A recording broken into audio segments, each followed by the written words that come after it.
Pathanamthitta Elohim global worship സെന്ററിലെ ബാലപീഡനത്തിൽ മുഴുവൻ പ്രതികളും അറസ്റ്റിൽ. കഴിഞ്ഞ 4 ദിവസമായി ഒളിവിലായിരുന്ന പ്രതികളെ പത്തനംതിട്ട നഗരത്തിൽ നിന്നാണ് പിടികൂടിയത്. കൂടുതൽ ഗുരുതര വെളിപ്പെടുത്തലുകൾ വന്നതോടെ പ്രതികൾക്കെതിരെ ജാമ്യമില്ലാ വകുപ്പും ചുമത്തി. അതിനിടെ വർഷിപ്പ് സെന്ററിന്റെ നടത്തിപ്പുകാരൻ പാസ്റ്റർ ബിനു വാഴമുട്ടം നടത്താനിരുന്ന വാർത്താ സമ്മേളനം പ്രതിഷേധ സാധ്യത മുൻനിർത്തി റദ്ദാക്കി.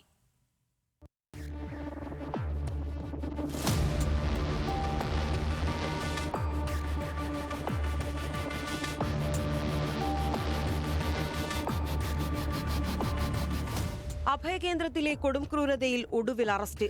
എലോഹിം ഗ്ലോബൽ വർഷിപ്പ് സെന്ററിന് കീഴിലെ സ്നേഹത്തണൽ വൃദ്ധസദനത്തിന്റെ മാനേജർ റെജി, ജീവനക്കാരായ സിജോ, ബെന്നി എന്നിവരാണ് പത്തനംതിട്ട നഗരത്തിൽ നിന്ന് ഇന്നുച്ചയോടെ അറസ്റ്റിലായത്. ക്രൂരമായി മർദ്ദിച്ചുവെന്നും ബാലവേല ചെയ്യിച്ചെന്നുമുള്ള 17 വയസ്സുകാരന്റെ പരാതിക്ക് പിന്നാലെ പ്രതികൾ ഒളിവിൽ പോയിരുന്നു. ഗുരുതര വെളിപ്പെടുത്തൽ കൂടി വന്നതോടെ പ്രതികൾക്കെതിരെ ജാമ്യമില്ലാ വകുപ്പും ചുമത്തി. നേരത്തെ കട്ടപ്പന പോലീസ് രജിസ്റ്റർ ചെയ്ത കേസ് ഇലവുംതിട്ട പോലീസിന് കൈമാറിയിരുന്നു. സ്റ്റേഷനിലെത്തിച്ച പ്രതികൾക്ക് നേരെ യൂത്ത് കോൺഗ്രസ് പ്രവർത്തകരുടെ പ്രതിഷേധമുണ്ടായി.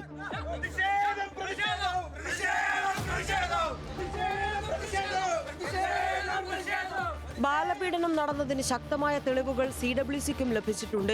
കുട്ടികളെ മർദ്ദിക്കുന്നത് നേരിട്ട് കണ്ട അന്തേവാസികൾ CWCക്ക് മൊഴി നൽകി. ദൃക്സാക്ഷികൾ നൽകിയ മൊഴികൾ CWC പോലീസിന് കൈമാറും. ഇതിനിടെ എലോഹിം ഗ്ലോബൽ വർഷിപ്പ് സെന്റർ ഉടമ ബിനു വാഴമുട്ടം വിളിച്ച വാർത്താ സമ്മേളനം റദ്ദാക്കി. നിയമ തടസ്സമുണ്ടെന്നാണ് വിശദീകരണമെങ്കിലും പ്രതിഷേധം കണക്കിലെടുത്താണ് പിന്മാറ്റമെന്നാണ് വിവരം. ന്യൂസ് മലയാളം, പത്തനംതിട്ട.